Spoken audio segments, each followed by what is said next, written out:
When the first snowflakes of winter began to fall, Jacob Yoder knew it was time. The land lay still beneath a blanket of white, but in his heart he carried the heavy weight of a promise to build a home that could withstand anything the season might bring.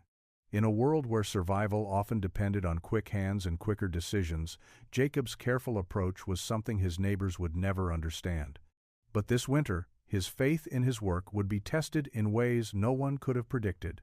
Before we begin, share where you're watching from, and if stories of faith and simple living touch your heart, join us for tomorrow's tale. Jacob Yoder's hands, rough and weathered from years of tending to the fields and timber, moved steadily over the wood. The cabin he built was no ordinary structure. To the untrained eye, it might have seemed like any other logs notched together at the corners, a small window with shutters secured against the cold. But to Jacob, every plank, every joint, held something more. It was his legacy, the product of a life built on patience and prayer. And he was not alone in this. His family stood beside him, even in the most grueling moments. The snow began to fall heavier that week, a reminder that winter was not only coming but had arrived with a fury. Jacob's wife, Miriam, spent her days by the hearth, her hands busy with bread dough or patching quilts. Their children, as small as they were, carried bundles of firewood to the doorstep, their footsteps crunching in the snow. The house was warm with their voices, but Jacob knew the cold outside was relentless, testing every seam of their home. With every log he stacked, he thought of the future of the spring when the snow would melt, the days would lengthen, and the fields would welcome new life. But winter, he knew, had a language all its own. It would make its demands. There were too many in the community who built hurriedly, cutting corners in their desperation to be ready before the first snowfall. Jacob had always believed that when the storm came, it would find you, and then you would know if your faith had held strong enough to shelter you. In the stillness of that evening, with the wind howling outside, Jacob stood before the doorway, running his fingers over the carefully chinked walls. The fire crackled, and Miriam's voice floated from the kitchen. "It's good work, Jacob," she said, as if she had been reading his thoughts. He nodded, his mind still dwelling on the coming months, the hard, bitter cold that could break a home if it was not built to last. But Jacob did not build for the fleeting moments. He built for the long, hard winters, the seasons that tested a man's will and the strength of his spirit. His cabin would survive no matter what nature threw at it.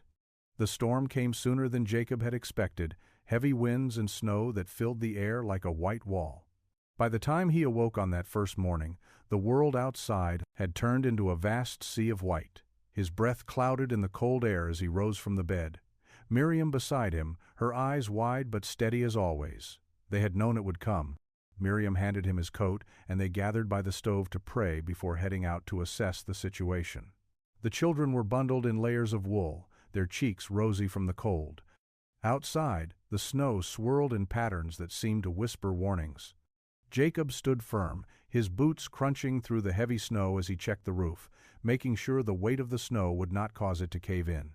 As he worked, he found himself reflecting on his choice to build this cabin so differently from others. It was a methodical process, one that involved long hours of cutting, measuring, and fitting each piece with precision. Every log was placed with purpose. While others rushed to complete their homes with speed, Jacob had taken the time to make sure it would hold strong, even in the harshest weather. But it was more than the structure. It was his faith, quiet but firm, that drove him. He believed that in the stillness of the winter months, when all that was left was the fire and the stars overhead, there would be a sense of peace that could not be found in haste. Every decision, every action, had been grounded in a belief that in God's time the work would bear fruit, and he would be ready. That evening, as they gathered by the fire, the wind outside wailing like a wild animal, Jacob felt the first stirrings of doubt. Was he truly ready? The cabin, as solid as it was, seemed so small in comparison to the vast wilderness that surrounded it. Yet in that quiet space, surrounded by his family, the answer became clear. The house was more than just wood and stone, it was a sanctuary, a testament to the faith that had carried him through every storm in his life. Tomorrow, when the blizzard raged again, the house would stand firm. The days grew shorter, and the snow, now heavy on the ground, piled up against the sides of Jacob's cabin, blanketing the world outside in a deep, cold silence. The storm had passed, but the winter was far from over. The wind howled against the windows at night, the sound like the cry of an animal lost in the dark. Inside, the warmth from the stove filled the small home, but even so, the cold crept into their bones. The fire was never allowed to die down. Jacob, for all his preparation, found himself restless. Each morning, he checked the cabin for any sign of weakness, any sign that the storm might have crept inside, despite his careful construction. The walls, thick with insulation, held firm. But the worry did not leave his heart. He had built this home for survival, but survival came at a price, and the price was constant vigilance. Miriam, too, worked steadily, moving about the cabin with quiet grace. She spun wool for clothing, stitched quilts for warmth, and made sure their small larder was stocked with bread and preserves. The children helped as they could, their hands small but eager to follow their parents' example. One evening, as they sat together around the fire, Jacob's youngest son, Eli, looked up at him with wide, serious eyes. "Papa, will we be all right if the storm comes again?" he asked. His voice was soft, but the question struck Jacob like a cold wind. Jacob nodded slowly, glancing at Miriam before answering. "We will be all right, Eli. We built this house with our hands and our faith, and God will provide for us, just as He always has." The boy seemed satisfied with the answer, but Jacob could see the worry still lingering in his eyes. He wondered if his son fully understood the weight of his words. To build with faith was one thing, but to live in faith was another. The hardest part of the winter was not the cold outside, but the silence that came with it. A silence that made a person face their doubts, their uncertainties, and the things they had not yet learned about the world and about themselves. The days passed in a rhythm, steady as the turning of the earth, and Jacob found comfort in that rhythm. He knew the snow would melt, the trees would bud, and the birds would return. But winter, in all its stillness, taught him something deeper, a lesson in patience, in trust, in the quiet ways that faith had a way of revealing itself, even when it seemed hidden. Then, one morning in late January, as Jacob stepped outside to check the weather, he noticed something different. The air had grown still, and for the first time in weeks, there was no wind.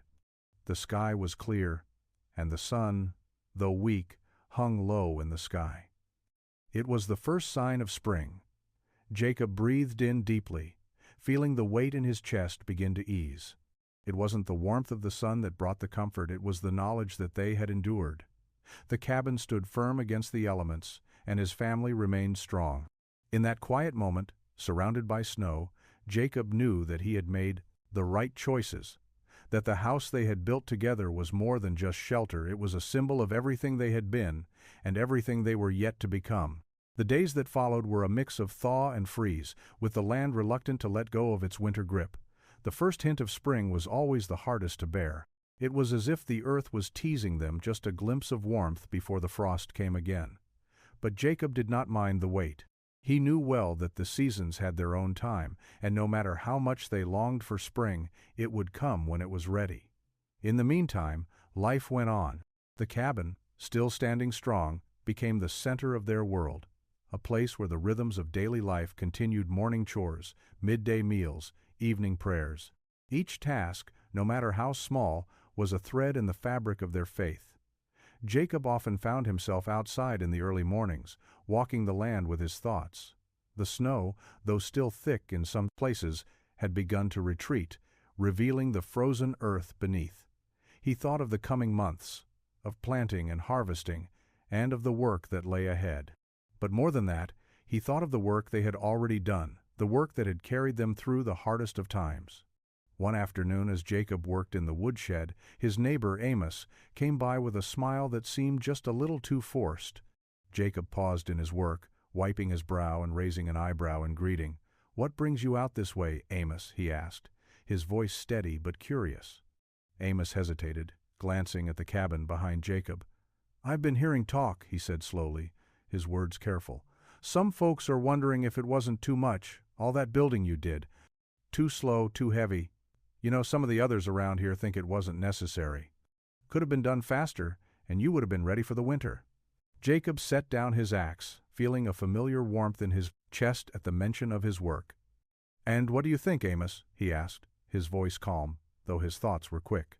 He had built this cabin for more than just shelter. It was a reflection of his belief in doing things the right way, the way that honored God's timing.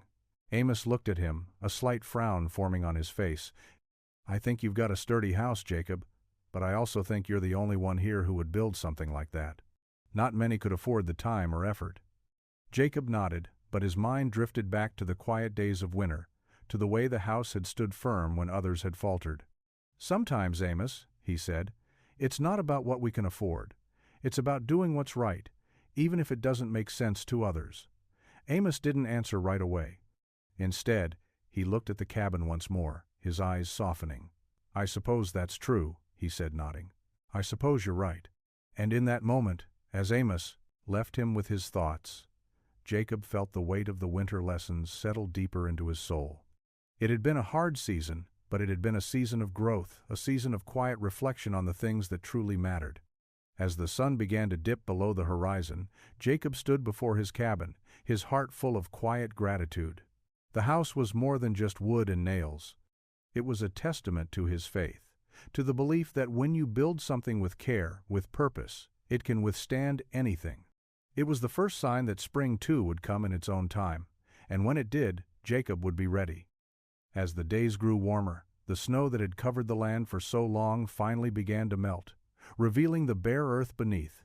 The crocuses and snowdrops, the first signs of spring, poked through the softening ground, their delicate heads swaying gently in the breeze. Jacob stood by the window one morning, watching the transformation unfold before him. It was the first true sign of renewal after the long winter, and with it came a sense of peace.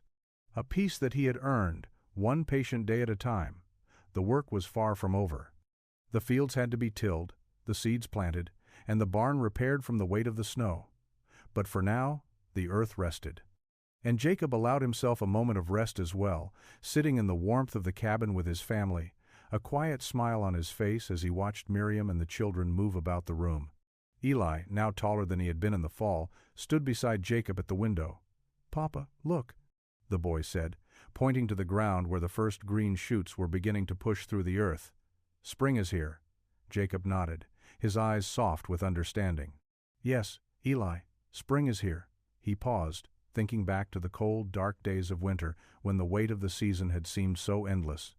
"But remember, son, spring doesn't come without winter, and winter doesn't come without preparation." Eli turned to look at him, his eyes serious. "I understand now, Papa. You built the house strong so we could make it through the storm." Jacob knelt down beside his son, his hand resting gently on his shoulder. "It's not just the house, Eli. It's the way we live. We build with care, with faith, with love for each other, and that's what gets us through the storms. Not just the cold, but all the hard things that come in life."